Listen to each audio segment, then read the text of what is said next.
ang tubo ngayon. Dudugtong na tayo dito sa dulo. Medyo malayo-layo mga kamatilyo ang paglilinyahan natin.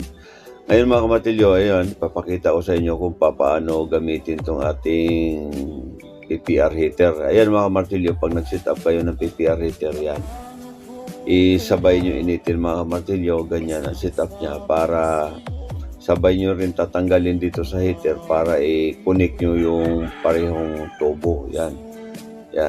Tubo dun sa ating elbow. Yan.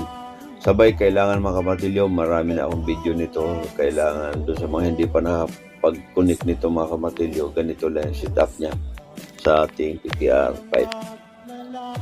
Ayan, palamigin nyo lang mga kamatilyo bago nyo bitawan. Huwag nyo bitawan na mainit pa kasi siyempre hindi siya kapit na kapit, atras siya mga kamatilyo at saka may posibilidad na mag